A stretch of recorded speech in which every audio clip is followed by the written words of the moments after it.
Thomas Miller had never been the sort of man to believe in fate. He believed in strategy. He believed in systems. From his vantage, luck was not the driving force in success, only diligence and astute decision-making. These principles had guided him for 2 decades, culminating in the creation of a thriving data consulting enterprise named Miller Analytics.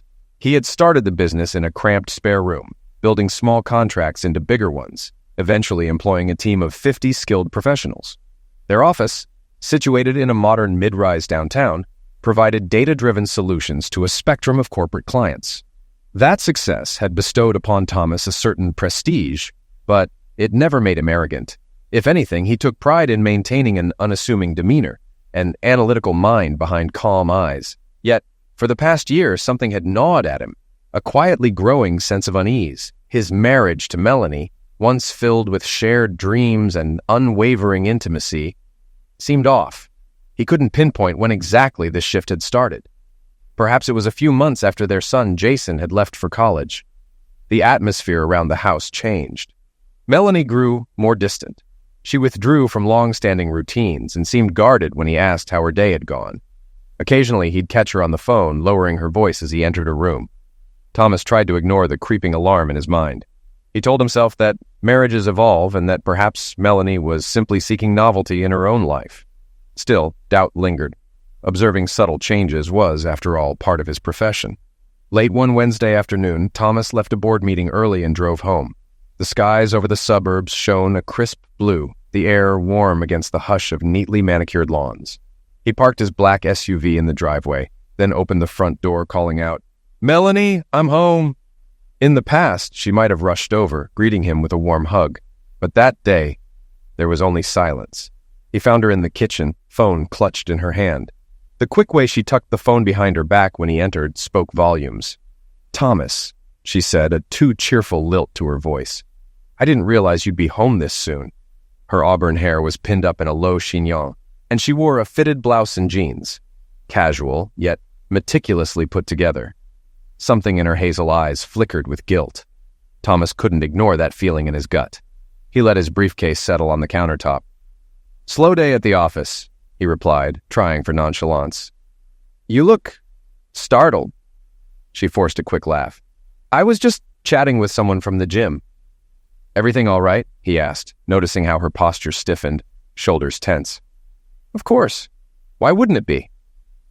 In that small exchange, their life together seemed to form a hairline crack. He nodded politely, decided not to pry further, and stepped aside to let her continue. Yet inside, the seeds of concern sprouted. If there was one thing Thomas had learned in business, it was that small changes in data trends can be harbingers of bigger problems. The next morning, Thomas was stuck in traffic downtown when his phone buzzed. The screen displayed Patrick Hayes, a name that carried weight in the corporate world. Patrick was the charismatic CEO of a giant corporation called Global Strategy, Inc., which had become Miller Analytics' biggest client over the previous 2 years. Their partnership had propelled Thomas's company from local recognition to a larger regional presence. He tapped the speakerphone button. "Patrick, good morning." "Thomas!" Patrick's voice boomed with affability. "How's my favorite consultant doing?" Thomas scanned the line of cars crawling forward. "Busy, as usual? Something on your mind?" "Yes, actually," Patrick replied, tone shifting to something more serious. "I'd like to meet and finalize the next phase of our contract. We've got a tight board schedule next week. Are you free tomorrow?" Thomas mentally checked his schedule. "I can make that work. Noon? Perfect. Let's do the Riverfront Grill. I'll reserve our usual table." Once the call ended, Thomas drummed his fingers on the steering wheel. Patrick Hayes was known for his persuasive skill and his commanding leadership style. Having him as a client was a boon, though sometimes it felt as though Thomas had sold a portion of his independence in the process. By the time Thomas finally reached Miller Analytics, the morning was half gone. His assistant, Janet, hurried over. She was a dedicated woman in her mid-30s, always juggling calls and scheduling with seamless efficiency. "Thomas, you've got a conference call with the Blue Star Group in 15 minutes. They're eager to discuss the new proposal." He nodded. "I'll be there. Anything else urgent?" Janet glanced at her tablet. "Your son called. He wants you to call him back." Thomas felt a little jolt of concern. Jason was away at college, and while they spoke regularly, he rarely called during morning hours. "Thanks, Janet. I'll give him a ring first."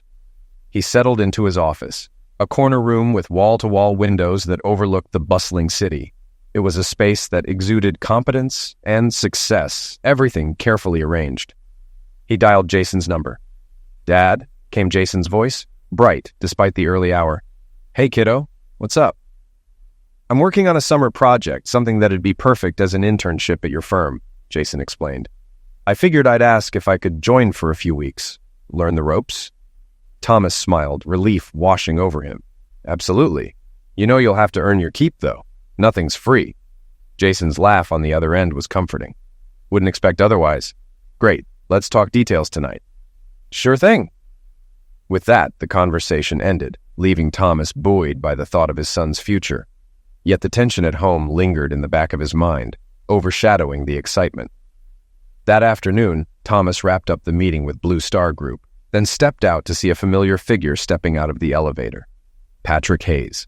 Tall, well-groomed, wearing a tailored navy suit and a self-assured grin, Patrick cut the image of a polished executive who never took a false step.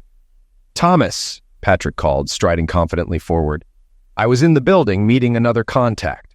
Couldn't resist saying a quick hello." Thomas smiled back. "Always a pleasure. Shall we talk in my office?" They walked together, exchanging pleasantries about the city's economic climate. Once inside Thomas's office, Patrick took a seat in one of the leather chairs, crossing one leg over the other. "I'm excited about our lunch tomorrow," Patrick said, flicking imaginary dust off his jacket. "But I wanted to give you a heads up. I have bigger plans for Miller Analytics, possibly something that involves a deeper partnership." Thomas raised an eyebrow. "Bigger partnership? You mean integrating more closely with global strategy?" A mild smile curved Patrick's lips. "Yes, maybe something that includes an official seat on our board for you, a merger of sorts." Thomas felt his pulse quicken. "That's a major step." "That's what I do. Big steps," Patrick replied. "Anyway, let's discuss over lunch. Bring any concerns you might have." Thomas nodded, watching Patrick stand and button his suit jacket. As Patrick left, a swirl of thoughts consumed Thomas. A board seat at Global Strategy would be huge. It might catapult his firm's profile. Yet he also felt a flicker of caution, as though stepping into deeper waters with a shark. He pushed the uneasy feeling aside and sent a quick text to Melanie. "Patrick has some big ideas for the company. We'll talk at home?" He waited, but no response came. When he finally arrived home that evening, the house smelled of stir-fried vegetables. Melanie was in the kitchen, wearing an apron over her casual clothes. Everything looked normal, and yet there was a tightness around her eyes, a forced brightness to her smile. During dinner, Thomas tentatively brought up the conversation about Patrick's offer. "He's talking about a serious merger, maybe giving me a seat on the global strategy board." Melanie's response was lukewarm. "That's good, right?" She poked at her food. "As long as it's on your terms." Thomas examined her expression. "What do you think?" She shrugged noncommittally. "I just worry about losing control of your own firm. Maybe you could consider transferring some shares?" The question came out too casually, making it all the more suspicious. He set his fork down. "Transferring shares? To whom?" She hesitated, then offered a brittle smile. "I don't know. Maybe me, or someone who can oversee things if something happens to you." A chill slid down Thomas's spine. "Why are you suddenly concerned about something happening to me?" She looked away, fiddling with a napkin. "No reason, just accidents happen." The words clanged ominously in the air. Thomas felt an odd compulsion to challenge her, to demand she tell him exactly what was going on, but he reined himself in, uncertain if he was ready to hear the answer. Instead, he finished his meal in silence, nodding on autopilot when Melanie mumbled something about going to bed early. The following day, Jason arrived home from college for a short break, duffel bag slung over his shoulder. He was 19, tall, bright-eyed, with the sandy brown hair he'd inherited from Thomas, and the hazel eyes from Melanie. "Hey, Dad," he called the moment he stepped in. Thomas smiled warmly, meeting him in the foyer. "Son, good to see you." They shared a quick hug. "How's school?" "Busy," Jason said, setting his bag down. "But I'm excited about this possible internship." Melanie wandered in from the living room. "Jason, hi," she greeted, hugging him. Though her voice sounded pleased, Thomas noticed a slight stiffness in her posture. The rest of the evening revolved around small talk, Jason's classes, dorm life, and the upcoming summer. Thomas tried to steer the conversation away from the firm, uncertain how Melanie might react or what secrets she might reveal. Jason, however, sensed the tension. Later that night, after Melanie had gone to bed, father and son stayed up, watching a late show on the couch in low volume. Jason pressed pause on the TV remote. "Dad, is something off with Mom? She's hardly said a word to me." Thomas sighed, raking a hand through his hair. "It's complicated. She's been acting strange for months, asking about my shares in the company, pushing me to consider what happens if I'm incapacitated." Jason frowned. "That's weird. Do you think she's worried about your health?" Thomas let out a slow exhale. "I'm not sure. I have this terrible suspicion that there might be something else going on, like she's hiding something." He paused, eyes clouded with sadness. "I also have this dreadful thought that she might be having an affair." Jason stared at him, momentarily stunned. "What? With who?" Thomas grimaced.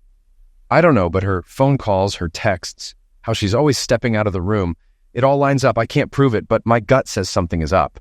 Jason, normally easygoing, looked tense. "Dad, maybe we can find proof. If she's betraying you, we need to know." Thomas nodded slowly, feeling the weight of the entire situation intensify. "I'm going to keep my eyes open, but let's not jump to conclusions yet." They unmuted the TV, though neither really watched. Their minds were elsewhere, on secrets that threatened to rend their family apart. On Monday, Thomas left for a routine medical checkup at the local hospital. Driving his SUV along a busy stretch of highway, he heard an odd rattling sound coming from the engine. Frowning, he turned off the radio and listened closely. A metallic clunk, dull yet repetitive as though something were loose. Concerned, he slowed to exit the highway, planning to pull into a service station. But the noise escalated into a loud pop. Instantly, the steering wheel jerked and the SUV veered, tires squealing. He fought to regain control, but the vehicle smashed into a guardrail with a sickening thud. His ears rang as the airbags deployed, slamming into him with a force that drove the breath from his lungs. The pain radiating from his ribcage suggested something was broken. For a few moments, he drifted in a haze of shock, tasting blood in his mouth, a dull roar echoing in his head. Ambulances and flashing lights came next, paramedics extricating him with swift, methodical movements. As they strapped him to a gurney, Thomas's mind reeled. Why did his engine give out like that? Cars do break down, but bolts don't typically come loose without cause. A new, chilling possibility emerged. Was this sabotage? He tried to speak, to ask questions, but darkness claimed him as the ambulance sped away, sirens wailing. Thomas woke under fluorescent hospital lights. An IV line snaked into his arm. His ribs throbbed, each shallow breath a reminder of the crash. A doctor stood nearby, scanning the chart. "You have 2 fractured ribs, some cuts, and a mild concussion," the doctor explained gently. "We'll need to keep you for observation." Through the dim haze of pain medication, Thomas forced a nod. The crash replayed in his head. He could still feel that jolt, that metallic pop. Something definitely felt orchestrated. In the early afternoon, Melanie arrived. She looked distraught, eyes red as though she'd been crying. Yet Thomas couldn't help noticing a certain tension in her stance. "Oh, Thomas," she breathed, hovering near his bed. "Are you okay?" "I'll live," he replied, wincing from his rib pain. She sank into the chair, tears brimming. "I was so worried." He studied her face, recalling her recent talk about him being incapacitated. The notion that she might be behind the crash struck him as both horrifying and surreal. Could she be that cold? He prayed he was wrong. Minutes later, Patrick Hayes strolled in, wearing his trademark polished look, carrying a glossy bag of supposed get-well items. Thomas felt an immediate surge of anger. Why was Patrick here? But he forced a polite nod. "Thomas," Patrick said softly, "this is terrible. I heard about your accident, drove over as soon as I could." Thomas's eyes flicked to Melanie, who gripped his hand. She tried a weak smile. "Patrick wanted to check on you," she said. "He's concerned about the firm, but more importantly, about your health." "Right," Thomas managed. The conversation that followed was stilted, heavy with hidden tension. Patrick made a few remarks about, "When you're better, we'll continue our talks," then left. Melanie lingered. When they were alone, she broached a subject that made Thomas's heart pound. "Thomas, if your recovery takes weeks or months, do you want me to manage the company in the meantime? Perhaps a temporary power of attorney? Just until you're back on your feet." His mind blazed with alarm. A power of attorney? He repeated. She shrugged, a sweet smile plastered on her face. It's just an idea, so the deals in progress won't fall through. I can sign documents on your behalf. There's a lot at stake. Thomas, despite his injuries, recognized the shift. Let's hold off, he said gently. I'm not ready to hand over control yet. A flicker of annoyance crossed her features. Barely perceptible, but enough for him to notice. She nodded stiffly, stood, and excused herself. Once alone, Thomas closed his eyes, mind roiling with suspicion and heartbreak. Was the accident part of a plan to force him into signing? He could hardly bear the thought. Late that night, the hospital corridor was quiet. Thomas dozed fitfully, drifting in and out of medication-induced drowsiness. He awoke to a soft click at the door. Expecting a nurse, he instead glimpsed a dark figure slipping into the room, a hooded man. Thomas's heart thundered. Through bleary eyes, he saw the man approach the IV stand. A glint of metal suggested a syringe. Panic seized Thomas. He tried to call for help, but his voice emerged as a croak. Just then, the door burst open again. Jason stood there, phone flashlight cutting through the darkness. "Hey, what are you? Get away from him!" the intruder snarled, dropping the syringe and lunging at Jason, knocking the phone from his hand. In the scuffle, the man twisted free and bolted for the door. Jason shouted, "Security!" But by the time staff arrived, the hallway was empty. The would-be assassin had fled. Jason rushed to Thomas's side, trembling with adrenaline. "Dad, are you okay?" Thomas fought to steady his breathing. He tried to inject something, I'm sure of it." Hospital security came in, flipping on the lights, scanning the floor. A shaken nurse picked up the discarded syringe with gloved hands. The label was scratched off, though it would soon be tested in the lab. As Thomas lay there, the full horror crystallized. Someone wanted to finish the job they'd started on the road. The police arrived shortly thereafter, taking statements. Thomas recounted the bizarre confrontation, while Jason described how he arrived just in time to see the intruder tampering with the IV. Security cameras had caught only a shadowy form near the elevator. The man's face remained obscured by a hood. Thomas refused to stay in the hospital any longer, fearful that a second attempt might succeed. The attending physician argued against discharge, but Thomas insisted on leaving under his own responsibility.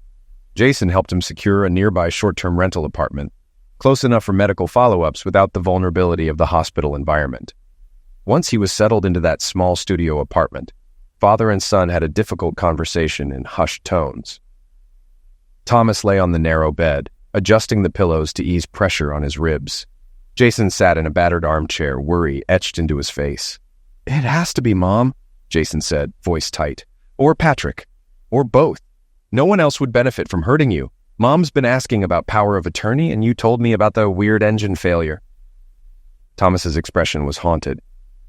"I hate to think your mother could do such a thing, but the evidence is pointing that way." Jason rubbed his temples, clearly distressed. "I found some suspicious phone bills in the kitchen drawer. I recognized Patrick Hayes' number. Mom has been calling him a lot more than you'd expect for a mere acquaintance. Multiple calls every day." Thomas's jaw tightened. "She's having an affair with him," he said in a near whisper, a bitter edge to his voice. "And they want me out of the picture, so Patrick can take control of Miller Analytics, or so they can sign it over." Jason set his hand on his father's shoulder. "We have to do something. Should we go to the police with this hunch?"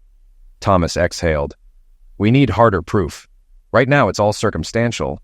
Unusual phone calls, a suspicious accident, a masked intruder. If we accuse them, they might slip away or deny everything, or Patrick could use his corporate power to crush us in court." Jason nodded. "Okay, so we gather real evidence. We set them up?"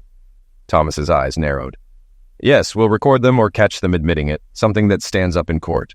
Outside, the city lights glowed. Thomas felt a surge of sadness at the betrayal, but also a sharp resolve. He would not let them steal his company or his life. 2 days later, Thomas received an email from Patrick. Subject: partnership discussion.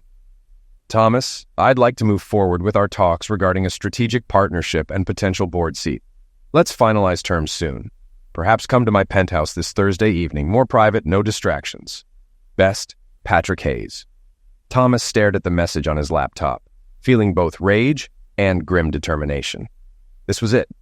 The perfect opportunity to gather incriminating evidence. He quickly replied, "Patrick, that sounds reasonable. Let's meet Thursday, 7 p.m. I'm still recovering from the accident, but I'll manage." Thomas. He leaned back in his chair.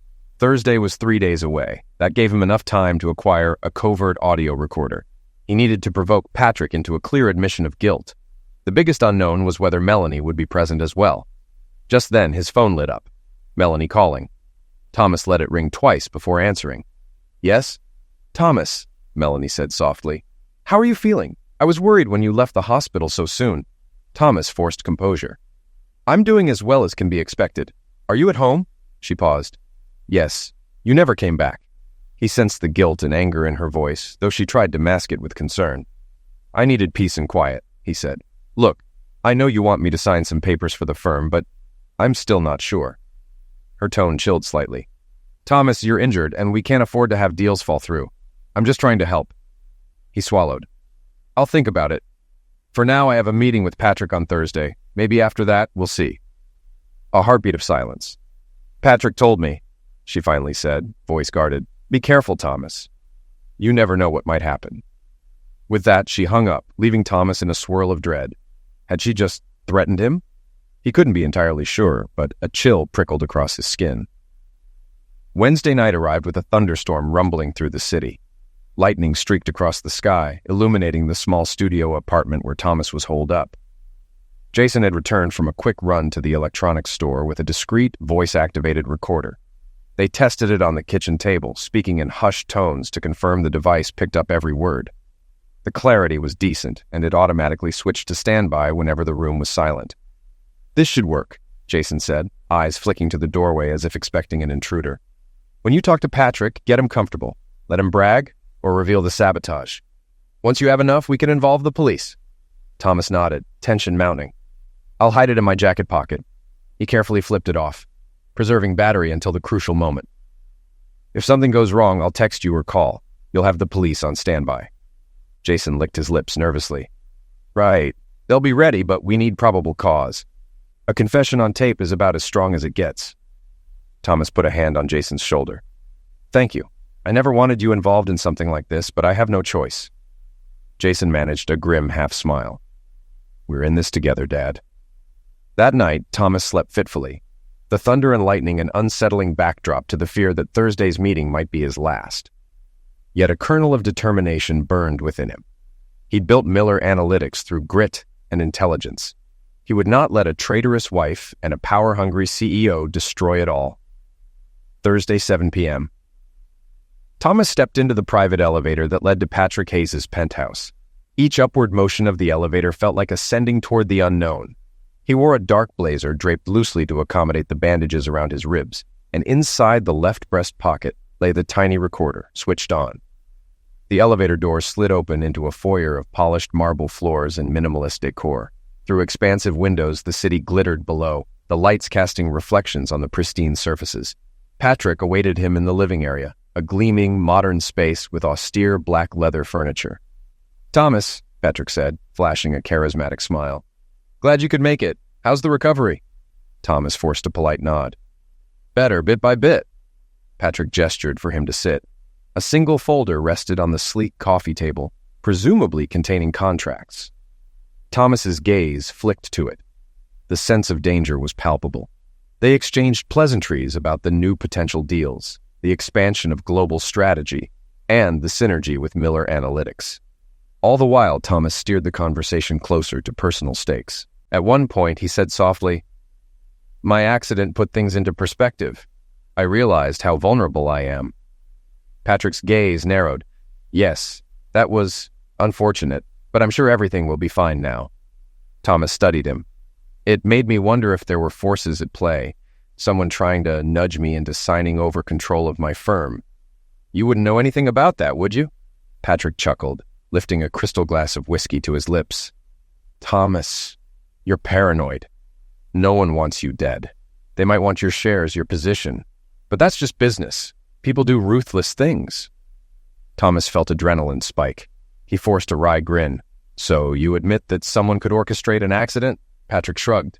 "If they wanted something badly enough, sure. But you don't have to worry about that if we align our interests. Let's talk about partnership. You sign these documents, granting me controlling interest, and I'll make you a permanent board member at Global Strategy, plus a very generous severance if you choose to step back." Thomas feigned curiosity. Controlling interest? That's a big ask. Patrick leaned forward, his expression turning sharper. Let's not dance around. Melanie is on board with this. She wants to see you step aside. She's grown tired of you holding all the cards. Hasn't she mentioned anything about it? Thomas's gut twisted at the confirmation that Melanie was deeply involved. She's mentioned a few things, but I'm still not clear. Why the push now? Patrick smirked, swirling the amber liquid in his glass. Because we can, and because the window for certain deals is closing. We want to incorporate your firm under our umbrella while your brand is hot. That and your recent misfortunes. Thomas let the words hang, pressing him further. Misfortunes you might have orchestrated? A flicker of arrogance lit Patrick's eyes. Maybe not. Thomas, let's be honest. There's no proof that I tampered with your SUV or arranged a hospital job. And if there were, it would be your word against mine. Unless, of course, you want to risk your entire company in court. Thomas's breath hitched, though he tried to maintain composure. The mention of a hospital job was the very admission he needed. He made a show of looking pained. Let's say I sign. Will everything stop? Patrick offered a slow, predatory grin. Yes, sign, transfer your controlling shares, and you can keep on living your life. No more accidents, no more fear. You have my word. Thomas nodded, deliberately picking up the contract. He pretended to skim. I see. Let me think about it, he said, mind whirling with fury at how callously Patrick treated another man's life. Patrick gave him a moment, then slyly commented, Melanie told me you'd be resistant, but you're tired, Thomas. You want an end to this stress. Do the right thing. Sign the papers, let me take the reins, and you'll walk away with your health. And your son, still alive. The mention of Jason nearly made Thomas snap. He pressed a trembling hand to his ribcage, letting his anger simmer behind a calm mask. The recorder was capturing every word. This was more than enough for the police. Downstairs on the street, Jason waited in his sedan, phone in hand, scanning the building for any sign of trouble. The plan was straightforward. Once Thomas texted him the signal, done, Jason would call the police, specifically Detective Burnell, who had agreed to intervene if they had solid evidence. Minutes ticked by. Jason's nerves frayed with each passing second. Finally, his phone vibrated. A single text from his father. Thomas. Done. He confessed. Send them. Jason exhaled in relief, adrenaline surging. He immediately dialed Detective Burnell. Detective, we have it. Patrick Hayes just confessed to orchestrating the accident. My dad has it on tape. He's in the penthouse now. Burnell's voice was firm. All right. We're moving in. We'll meet building security. Head up with a warrant. Stay put in case we need more info. Jason ended the call, heart hammering. He could only pray his father would stay safe until the police arrived. Upstairs, Thomas sat facing Patrick, who returned from refilling his whiskey. The tension in the air crackled like static. Thomas used the lull to stealthily pull out his phone again, tapping a second text to Jason. Police coming? He barely had time to slip his phone away before Patrick noticed. The CEO's eyes narrowed. Who are you texting? Thomas met his gaze calmly. My son. He's checking on me. Patrick gave a short nod, suspicion flickering. You'll sign tonight, right? Thomas offered a faint smile. If it means my life is no longer in danger, yes. The corners of Patrick's mouth quirked up in a satisfied expression. Smart man. Just then, the penthouse intercom buzzed. Patrick frowned, heading to the wall panel. Yes, he said into the speaker. A muffled voice replied. Building security here, Mr. Hayes. The police are requesting entry to your residence. They have a warrant. Thomas saw the color drain from Patrick's face. He turned slowly, eyes flashing with realization. You set me up. He advanced toward Thomas, fists clenched. Thomas stood, ignoring the pain in his ribs, adrenaline overriding caution. You did this to yourself, Patrick. You confessed on tape. Patrick's fury nearly burst as he grabbed the contract off the table, as though it might help him. That was entrapment, he spat. Thomas gave him a cold look. No, it was you bragging about your crimes. Before Patrick could respond, the elevator chimed. Voices echoed in the foyer. Police! Mr. Hayes, we have a warrant to search the premises. Detective Burnell and two uniformed officers strode into the living area. Burnell, a man in his 40s with a no-nonsense air, flashed his badge. Patrick Hayes, we have evidence linking you to conspiracy to commit murder and corporate fraud. Please step away from Mr. Miller. Patrick glared at Thomas, then at Burnell. This is ridiculous. I want my lawyer. Bernal nodded to the officers, who swiftly moved in, securing Patrick's arms behind his back. "You'll have the right to an attorney, Mr. Hayes, but for now, you're under arrest." Thomas let out a long breath, relief flooding him, mingled with exhaustion. As Patrick was read his Miranda rights, he kept his eyes on Thomas, seething. "You won't get away with this," he hissed. "My lawyers will bury you in court." Thomas watched silently, aware that the recorded confession and the chain of attempted murder were overwhelming evidence. No matter how wealthy or well-connected Patrick was, it would be a monumental struggle for him to dodge these charges. Meanwhile, down in the lobby, Jason waited anxiously until he saw Patrick being escorted out in handcuffs. Bernal gave a signal for Jason to come forward. He hurried up to his father, who was leaning against a wall, one hand pressed protectively to his injured side. "You okay, Dad?" Jason asked softly. Thomas nodded, though he looked pale and shaken. "I think so. Let's get out of here." As they walked to the street, Bernal assured Thomas they would gather every shred of evidence needed to prosecute Patrick. "Keep your phone on," Bernal said. "We'll probably need a formal statement soon. Also, if you have the original audio device, make sure it's preserved."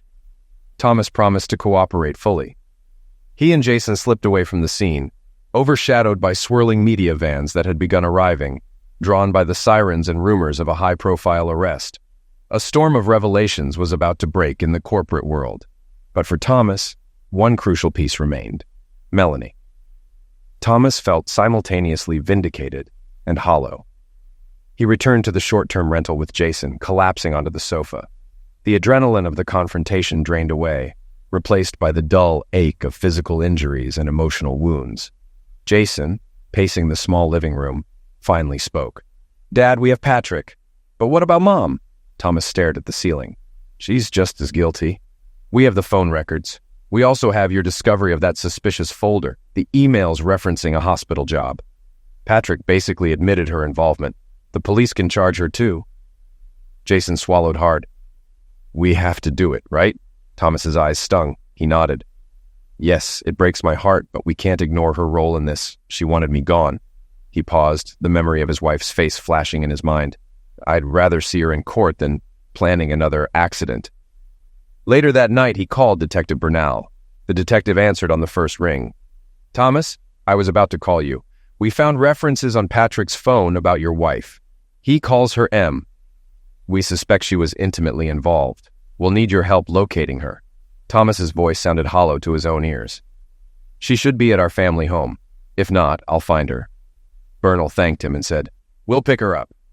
Can you stay available tomorrow if we need an ID?" Thomas agreed, ending the call with a sense of finality.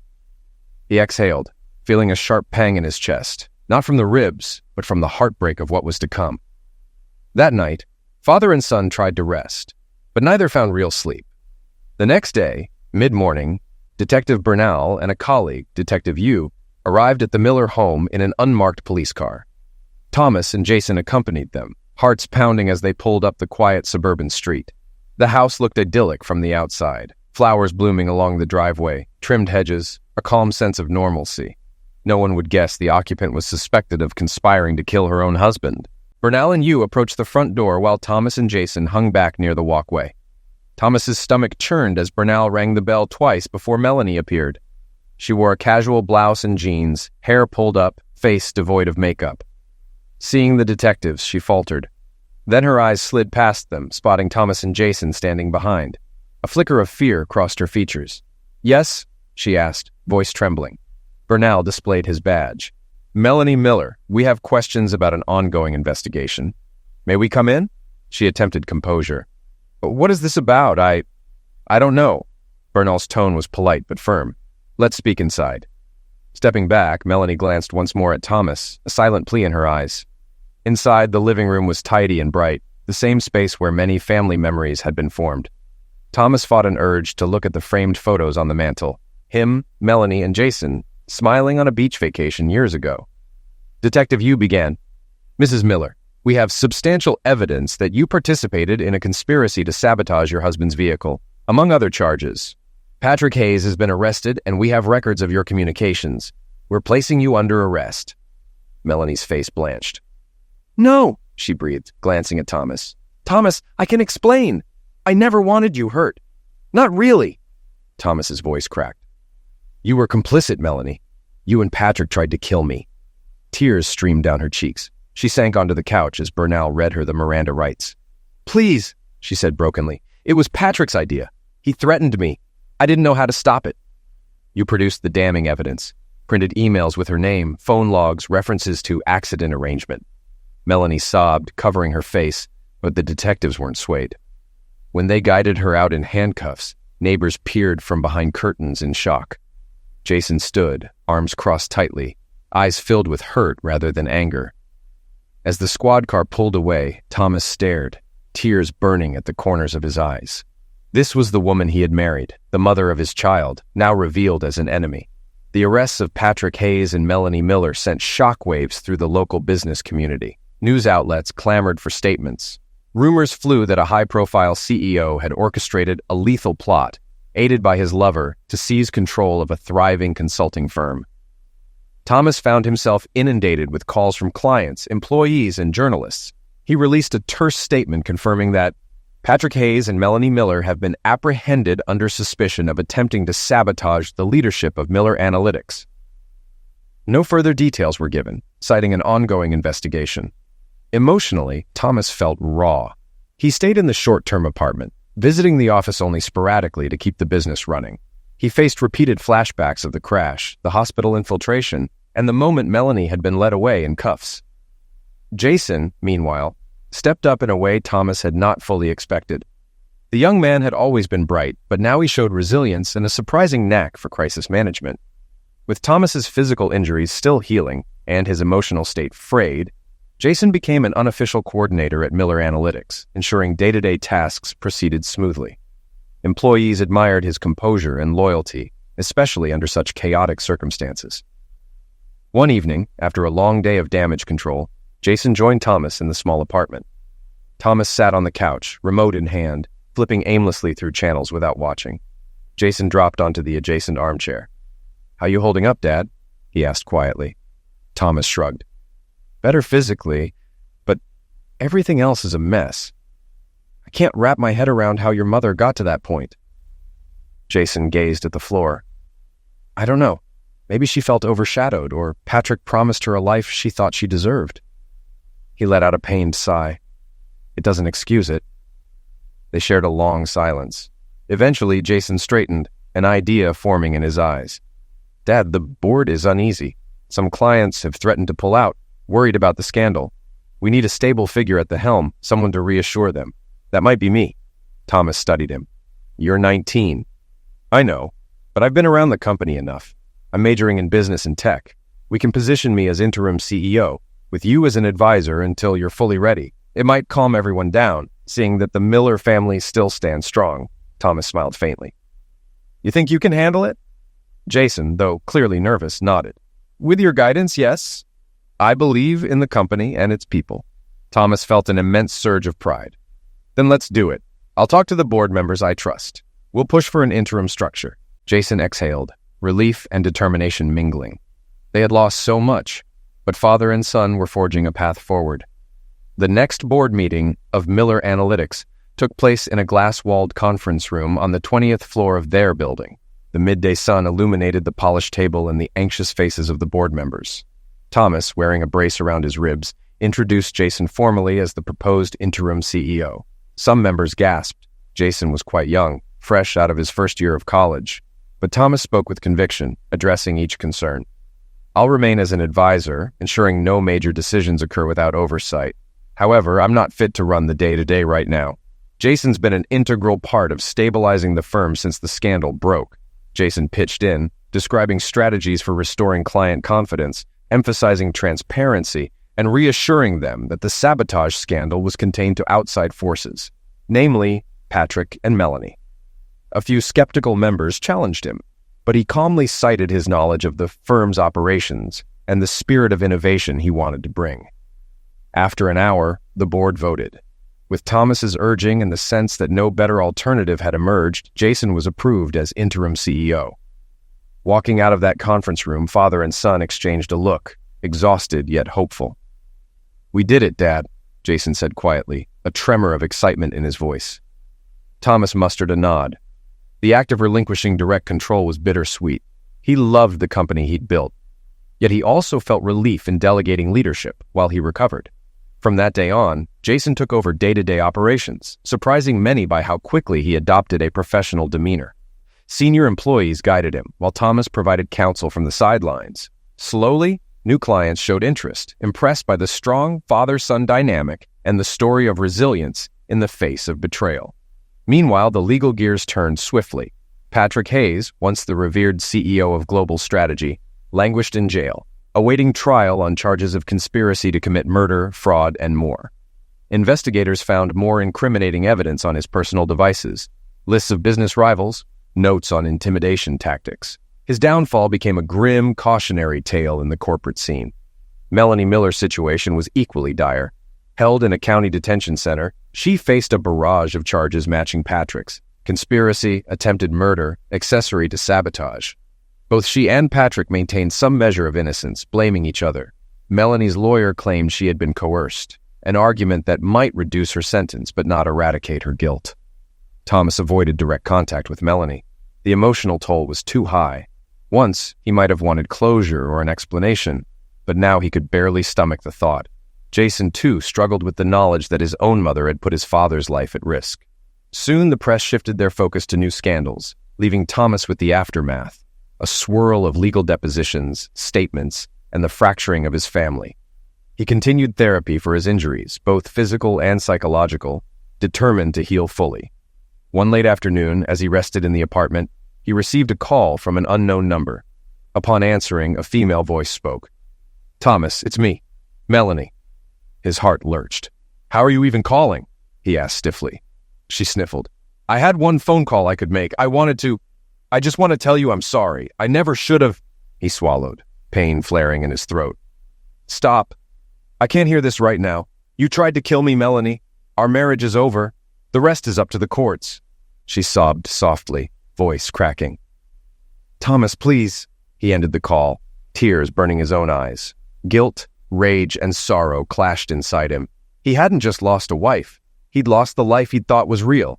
To cope, Thomas threw himself into helping Jason succeed as interim CEO. Each morning, father and son would discuss the firm's top priorities over coffee in the small kitchen of the short-term apartment.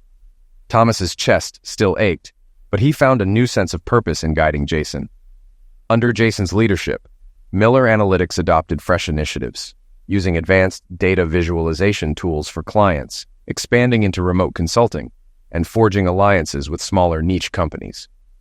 The scandal ironically generated a wave of publicity, and many in the business world admired how a young CEO stepped up under extraordinary circumstances. Clients initially leery about the fiasco came to realize that the threats came from external forces, not from the company's own ethos. Over time, these clients recommitted, inspired by the firm's transparent approach to crisis management. They appreciated that the original founder, Thomas, was still present in an advisory role, ensuring continuity. Yet behind the scenes, personal healing was a longer road.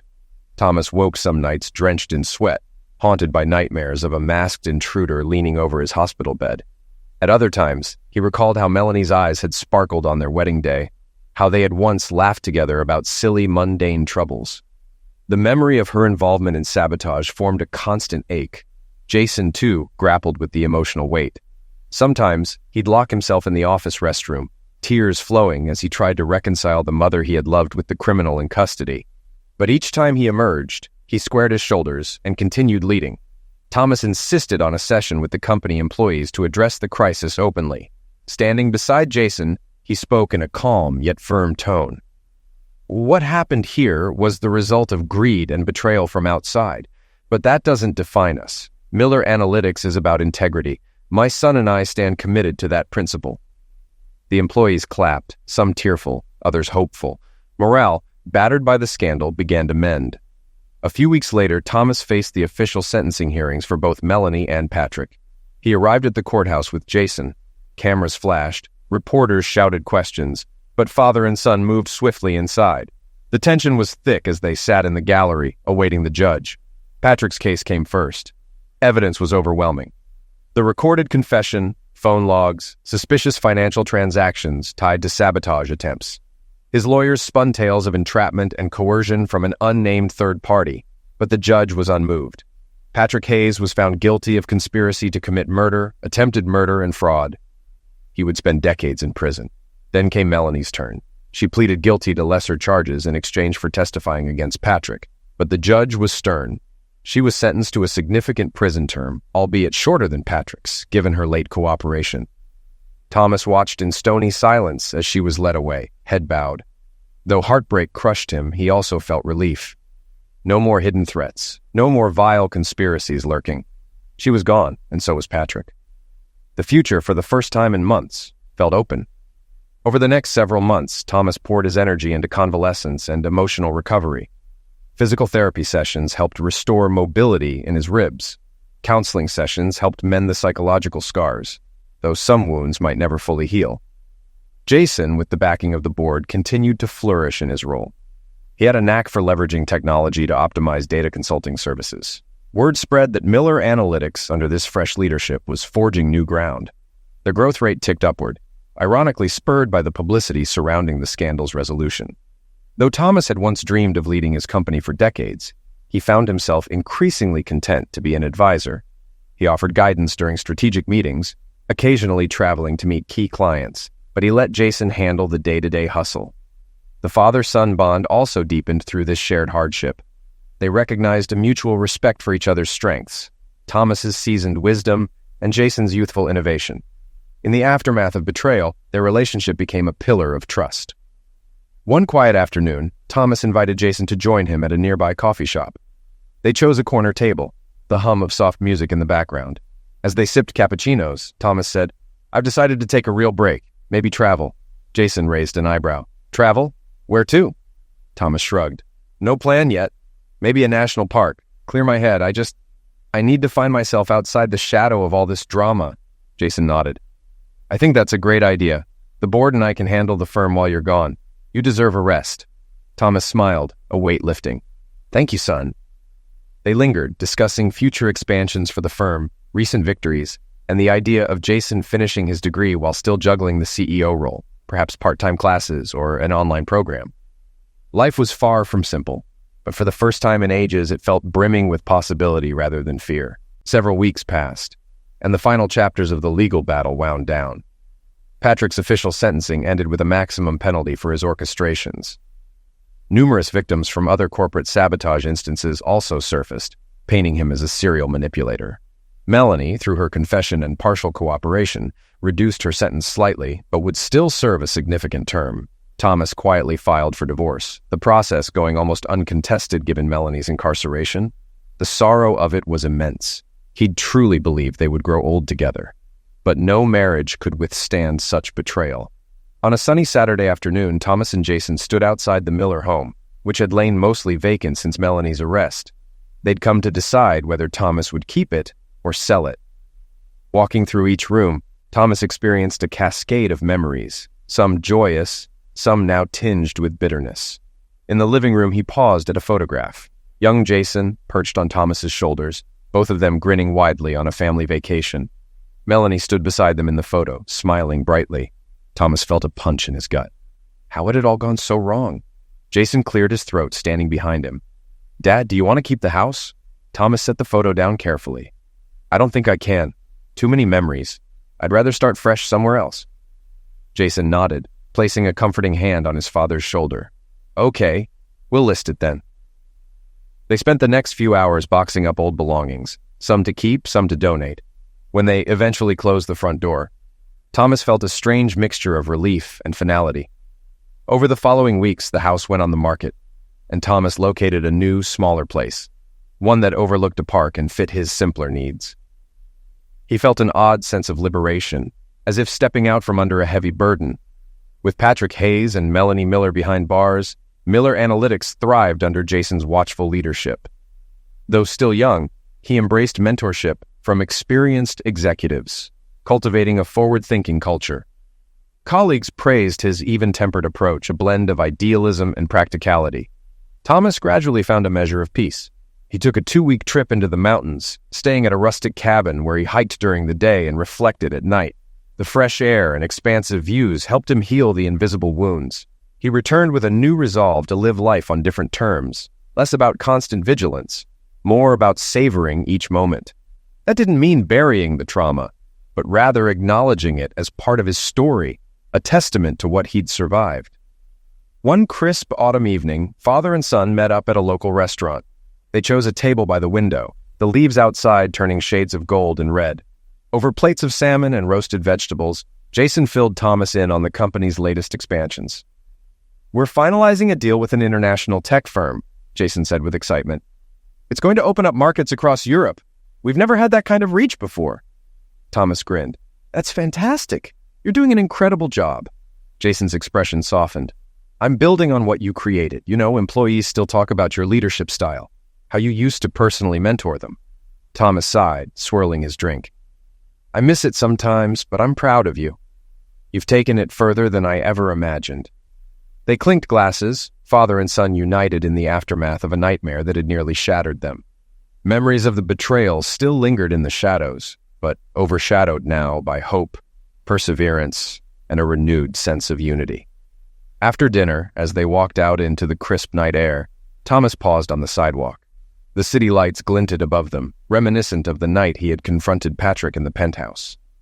So much had changed since then. He had confronted unimaginable betrayal, nearly lost his life, and watched his marriage crumble under the weight of greed. Yet, here he stood, battered but not broken. Jason noticed his father's contemplative silence. "Dad?"